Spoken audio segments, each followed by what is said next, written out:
Bonjour Alan, Bonjour Mickaël. merci de nous recevoir dans ce lieu inspirant, Station A, Ouais, qui est en plein Rodez. avec plaisir, bienvenue. Et c'est un projet que tu as initié en 2017 dans les anciens haras de Rodez.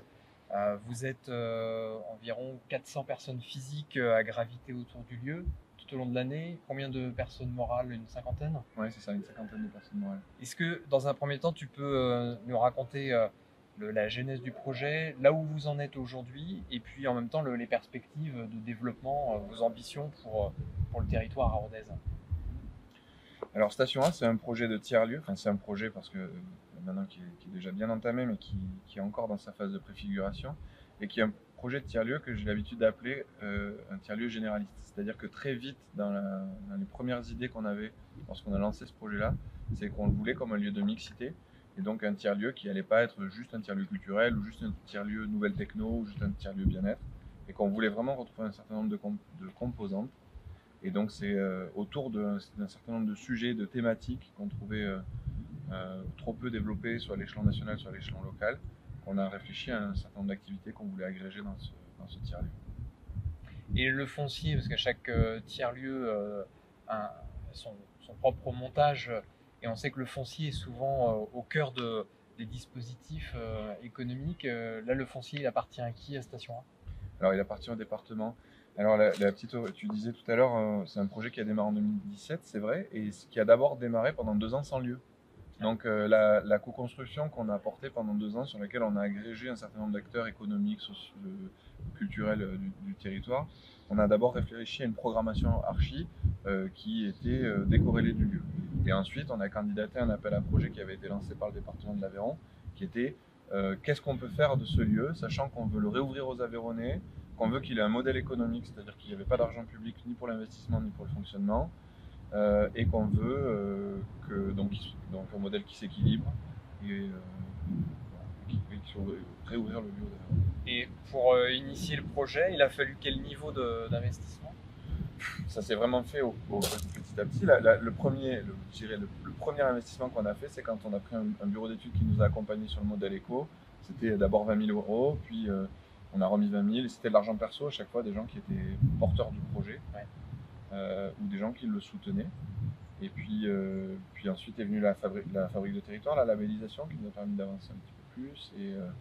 Et là, aujourd'hui, je dirais qu'on est à peu près à 300 000 euros d'investis, et dont 95% qui est lié à l'exploitation. C'est-à-dire c'est de l'argent de l'exploitation qui est réinvesti pour faire avancer le projet. Ok. Et si on se projette à 3 ou 5 ans, À 3 ans, j'espère. Ouais, 3 ans, la j'espère. C'est dynamique? 2024. L'objectif, c'est toujours 2024. L'objectif d'ouvrir un lieu rénové, 7 millions d'euros d'investissement. Donc, dans le modèle qui avait été demandé par le département de l'Aveyron, il y avait évidemment un modèle économique équilibré, mais il voulait rester propriétaire du lieu, donc il ne souhaitait pas le céder. Il souhaitait que la structure qui allait s'occuper de la réhabilitation, donc à peu près 5,1 millions d'euros, il voulait qu'il y ait absolument la Caisse des dépôts, Banque des territoires à l'intérieur. Donc le modèle, c'est une foncière avec la Caisse des dépôts, Banque des territoires, avec le Crédit Agricole, qui est une banque très fortement implantée sur le territoire, qui rentre au capital. Une foncière qui s'appelle Belleville, qui porte plusieurs projets de tiers-lieux au Havre, à Paris ou à Toulouse. Et nous, dans une structure qui s'appelle Station à investissement, dans laquelle on va agréger à la fois des gens qui ont contribué au projet par du temps qu'ils ont donné au projet, et des acteurs, entreprises du territoire, qui viennent investir dans ce projet-là parce qu'ils considèrent que c'est important pour leur territoire, important pour leur recrutement, important pour les équilibres. Enfin, voilà. Donc ça, c'est la foncière qui va apporter 5,1 millions d'euros. Et là, la Caisse des dépôts souhaitait avoir un seul locataire, pour pas que cette foncière elle soit à la merci du risque de vacances. Et donc du coup, on a créé une SIC, une société coopérative d'intérêt collectif, qui vient comme opérateur du lieu. Ok. Alors il y a une petite spécificité dans le projet de Station A, c'est que comme on n'avait pas dans notre modèle, il n'y a pas de financement public. On a un modèle qui est très tourné vers l'opérationnel et vers l'exploitation en elle-même. Et donc l'idée est de créer un lieu propice à l'entrepreneuriat, mais sur lequel on ne s'interdit pas d'entreprendre nous aussi. C'est-à-dire que là, par exemple, sur la partie restauration, c'est associé avec la famille Brasse et avec la famille Pourra, qui sont deux acteurs très importants sur le territoire, sur des activités différentes, mais de l'alimentation. On a créé la structure station alimentation, Ouais. qui va porter un projet très large autour de l'alimentation, pas simplement d'exploitation de resto. On vient de lancer une coopérative de livraison à vélo aussi, parce qu'il n'y avait pas de service de livraison. Rodez, on lance un Fab Lab à destination des professionnels. Voilà. C'est-à-dire que notre exploitation, c'est animer le lieu, louer des espaces, mais c'est aussi, quand il y a besoin, entreprendre. Donc c'est un biais, enfin c'est aujourd'hui une des spécificités de station. Et là, on voit derrière nous un bâtiment sur le domaine. Vous avez plein de bâtiments comme celui-ci. Tous ne sont pas complètement exploités encore ou rénovés. Mais le potentiel de bâtisse, ça représente combien de mètres carrés à terme? À terme, 6500 m² de surface de plancher et 51 000 m² d'espace extérieur. Donc sur les espaces extérieurs, il y a 5 hectares 100. Ouais. On est à 300 mètres du musée Soulage, qui est un peu le hotspot de Rodez. On est en plein centre-ville de Rodez. Et c'est vrai que c'est un espace que les Aveyronnais ne connaissaient pas. Ouais. Parce que de tradition militaire, de tradition, enfin voilà, c'était quelque chose qui était très fermé. Et donc du coup, c'est assez rigolo aussi un peu à l'image des tiers-lieux, de tout décloisonner, de retirer tous les silos, de montrer que en fait, c'est un lieu qui est ouvert, qui va vivre et qui va favoriser la rencontre. Excellent. Et alors, là, tu reçois donc la deuxième étape de la tournée des tiers-lieux.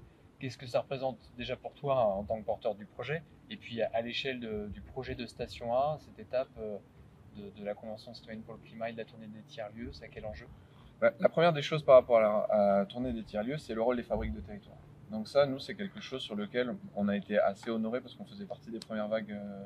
C'était quelque chose. On a été honorés et en fait, c'est quelque chose qu'on a vraiment, qui fait vraiment partie de l'ADN du projet, c'est de voir aussi. Alors à la fois, il y a le côté très entrepreneurial dont je t'ai parlé tout à l'heure, mais il y a aussi le côté prolongation de l'action publique, l'intérêt général que peut représenter le tiers-lieu. Donc la fabrique de territoire, l'idée, c'est quand même de dire, ok, vous êtes un projet atypique, intéressant, enfin, il y a un certain nombre de critères qui les intéressent, et on vous demande deux choses, de nous faire un retour d'expérience, donc pour voir comment on peut aider ou permettre à d'autres tiers-lieux de gagner du temps ou de faire moins d'erreurs, et puis il y a surtout quel rôle d'agitateur de territoire vous allez pouvoir jouer. Ouais. Et ça, c'est un truc qui nous amuse beaucoup, qui nous plaît énormément, et donc dans la tournée des tiers-lieux, il y avait déjà cette rencontre des fabriques de territoire. C'est de voir comment la Convention citoyenne pour le climat pouvait aussi être un agitateur de ces fabriques de territoire et venir sur les terrains. Ensuite, le deuxième aspect de cette tournée qui est vachement important, c'est que moi, je ne suis pas un expert de la lutte contre le réchauffement climatique, mais en tout cas, tous les gens qui ont un peu analysé le travail qui a été fait par la Convention citoyenne pour le climat disent que c'est vraiment du niveau des meilleurs climatologues. C'est-à-dire que c'est des gens qui ont consacré du temps, qui ont rencontré des gens hyper intéressants et qui ont produit des idées, qui ont produit des solutions hyper intéressantes et parfois hyper pragmatiques et applicables et tout ça. Et c'est de haut niveau. Et ce qui est intéressant, c'est que les fabriques de territoire, c'est de voir aussi comment on va aller dans les territoires animés. Et c'était intéressant d'être le relais de ce jus de cerveau qui s'est produit à Paris, pour voir comment on pouvait aller irriguer les territoires. Et donc c'est ça qui nous plaît vachement, parce que nous, alors on a la petite spécificité, c'est qu'on a voulu répondre avec Arvieux et avec Millau, qui sont les deux autres fabriques de territoire de l'Aveyron, parce qu'on travaille déjà beaucoup ensemble, parce que ça nous amuse aussi de faire des choses ensemble, et parce qu'on voit bien que les complémentarités, enfin, l'Aveyron, c'est un territoire où là, tu pars de Rodez, tu vas au nord, tu fais 1h30 de route. Tu vas au sud, tu fais 1h30 de route. Tu vas à l'ouest, tu fais 1 heure de route. Ouais. Donc, c'est des territoires qui sont hyper vastes. Et donc, la complémentarité des fabriques, aujourd'hui, on se rend compte que le département de l'Aveyron est aussi en train de structurer un réseau de tiers-lieux et qu'on est un peu au cœur de tout ça. Ça nous semblait hyper intéressant de répondre de façon groupée et de dire, bon, mais voilà, c'est pas l'étape de Station A, c'est pas celle d'Arvieux, qui est e-camp et qui est très pointue sur la transition écologique, mais c'est l'étape de l'Aveyron, et de voir comment on pouvait aller à la rencontre des Aveyronnais. Voilà. Très bien, merci beaucoup Alan pour ton Avec plaisir, Michael, merci à vous d'être intéressé à nous. Et on va poursuivre justement avec Benoît Montel, qui participe, comme le disait Alan à l'instant, à cette étape de la tournée, et qui a cofondé au château d'Arvieux un autre tiers-lieu avec un concept un petit peu différent. On va le voir dans un instant.